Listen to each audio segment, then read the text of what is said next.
What it do, anime crew?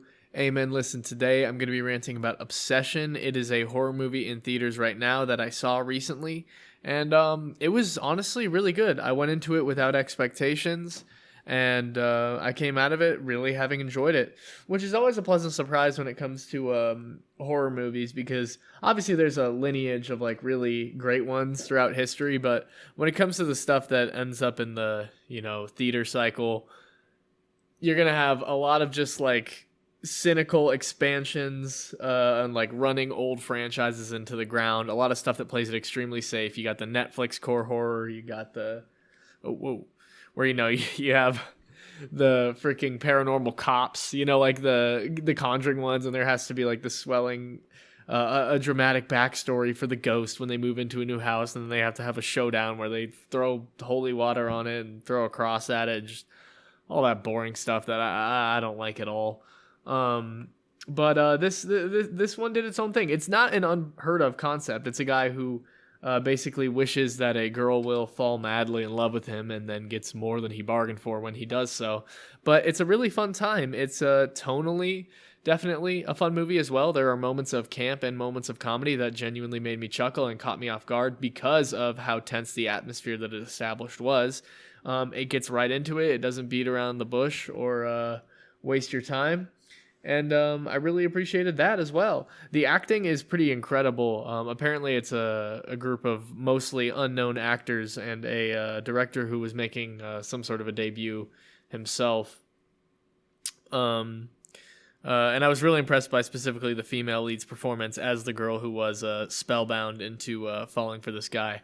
There's like a moment where she's like talking without moving her lips. I mean, everything about the way they do the stuff with her is amazing because they have a lot of amazing moments of great lighting and framing for her, where she's like blending into the wall or in the background while the guy's like freaking out. It's a bit hard to describe, but a lot of that was very subtly well done. But then they also do stuff like, I'm pretty sure they had her move in slow motion and then like speed it up in certain scenes so that her movement was like weird and uncanny, or it was like shot in reverse so it like just looks barely like, yeah, a human could maybe move like that, but it just looks a little too smooth. It doesn't look natural. Pitching the voice up and down slightly as well.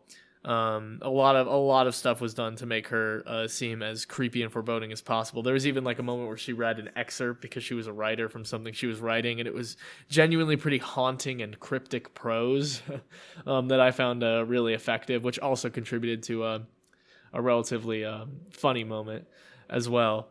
It was Dusty, get out of here. It was something that reminded me of like Creep. Creep was one of the things I was thinking about when I was watching it. Because the girl would literally be like talking, and then out of nowhere she would just like switch her expression mid-sentence, or just like stop talking and just start staring at the guy, totally different facial expression, or out of nowhere she would start screaming at the top of her lungs. And it honestly, by the end, it was starting to like mimic I feel like probably like an abusive relationship. I mean, obviously that's an understatement here, but just in the sense that like it was like, geez, you as the viewer just wants him to say the thing that she wants to hear to placate her immediately, because she has so much emotional control over the situation. And there were a lot of fucking terrifying moments with her, especially towards the beginning. There's an awesome kill. I will say that there's a really dope moment in the car. It's coming, but the way they set it up is actually quite smart, because they have an established scene earlier in the film where he is explicitly closer to her, and it even sets a breadcrumb that like she might be out and about looking for him. And I actually really like that does it. Now I'm thinking about it, there were a few things that they set up for her to like go out and like stalk him during the day that never ended up coming to fruition. So it puts you on edge and sort of sets those false narratives into motion for you so that you're thinking about it, and then when your expectations are ultimately not met, you feel a little bit more at ease, or at least uncertain in situations that may be a bit more predictable under other circumstances. But still, during the scene, it's coming, the girl's going to attack them, and then out of nowhere she just explodes in crazy kill, crazy moment, great dialogue after, sets into motion the true final act of the movie. And it honestly, it ends with a bang. It ends with some more comical moments. I mean, it's not reliant on it feels kind of corny even belaboring this point because everybody always talks about it, but it is refreshing how it's not relying on jump scares. It's reliant on extremely good lighting and practical techniques and acting, voice acting. There's one scene that was really scary where she's just screaming at him over the phone because the circumstances of the phone call are so weird. He's like calling the number on the back of the wish box, and it's like just some guy who's not putting a lot of effort in and is being a little bit douchey and kind of like roundabout in his responses. And I found that pretty charming. It was a really good scene. The movie absolutely doesn't overstay its welcome, and it gets a lot done. I also like it thematically a little bit. Nothing crazy, but most of these character arcs are about them dealing with uncertain emotions, whether that be the lingering desire to confess to somebody and not knowing how they're going to react, or not knowing if they're going to get into a university or not. And basically, I guess if there's a message here, which is kind of one of the most refreshing things about it, is that the messages mostly lie in the subtext. It's not overly like preachy. But I guess it would be, the guy tried to circumvent having to deal with that emotional vulnerability. He didn't have the nards to confess. And then in his weakness, he ended up making the problem 100 times worse by leading to a true situation of emotional dishonesty and horror. Most of the horror here comes from the emotional insincerity of it. It's sort of the heart of the uncanny valley nature of how this is a scary horror movie.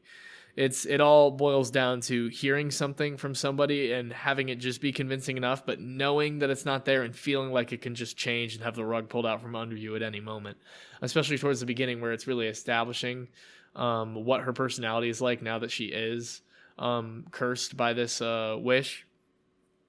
It's like when she like comes to her senses, like when they're like making out, and it's like the super romantic moment, even though she's been acting weird. And then all of a sudden she's just like, Jesus Christ. And she like flies off, and then she like snaps back to normal. And it's like that moment of lucidity plants a seed, and it really makes you be on edge for the entire rest of the movie, not knowing when she's going to flip. It's super neurotic. It's super stressful. And yeah, I mean, I guess it really does make you feel like you're in an emotionally abusive relationship as the viewer. But yeah, no, it's something that's always terrifying to see. It kind of reminded me, there's a short film called The Chair.